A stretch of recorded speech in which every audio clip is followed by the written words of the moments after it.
Hi, I'm Mike Ryan. I'm the Executive Director of the Board of Elections in the City of New York.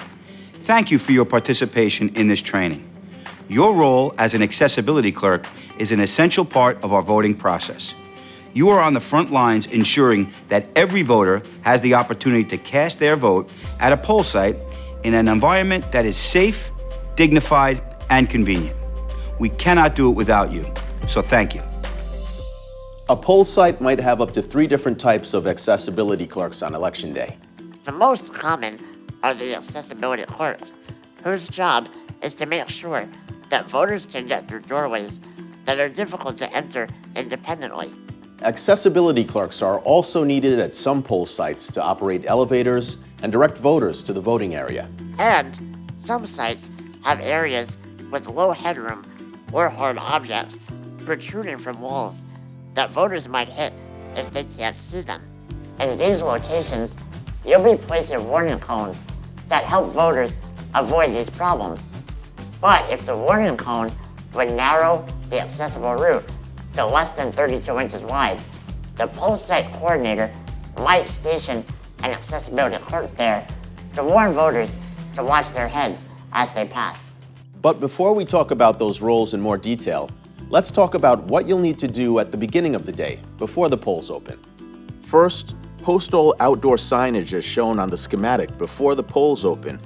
The schematic is the drawing that looks like a site plan. You can find it in the coordinator's supply envelope. If for some reason you find that you don't have all the signs you need, call the borough office to get the extra signs sent over. It will also be your responsibility at the end of the day, once the polls have closed, to pack up these things and return them back into the outside signage bag. For more information about which signs to post, as well as where and how to post them, study the schematic.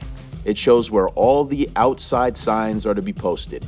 You'll also want to watch the BOE video about accessibility and directional signs.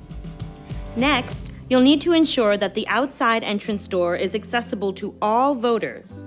There are many problems that make doors inaccessible for voters with a disability. Sometimes entrance doors are too difficult to open. This might be because the door is too heavy or because it doesn't have the right kind of hardware. Sometimes doors close so fast and hard that they could knock someone down. Sometimes there is not enough space for someone using a wheelchair, scooter, or walker to be able to approach the door, open it, and then get through it. Some buildings have small entrance vestibules that force wheelchair users to operate 2 doors at the same time. That makes independent entry impossible, too. And when the space outside the door isn't level, that can also cause problems. You can imagine how hard it would be to try and open a door when your wheelchair keeps rolling away from it. On Election Day, the poll site coordinator will station an accessibility clerk at every door that is too difficult to open to ensure that all voters can easily enter and cast their votes. When you prop a door open, make sure that you leave enough space for voters using wheelchairs, scooters, and walkers to get through the opening easily. Propping the door open with something bulky like a trash can doesn't work because it will block the path through the doorway so that people using wheelchairs, scooters, and walkers can't enter without making a big scene. If the entrance is a narrow pair of double doors and you are only able to prop one of the doors open, be sure to check that the resulting opening is wide enough to enter. That will take at least 32 inches of clear width.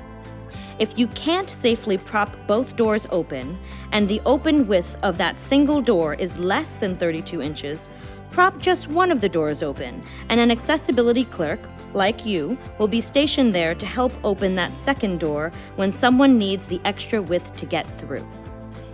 If propping the door open is not an option, an accessibility clerk will need to be stationed just inside or outside of the door. If there is a window in or near the door, the clerk can sit just inside the door in a chair placed near that window where they can keep an eye on voters as they arrive.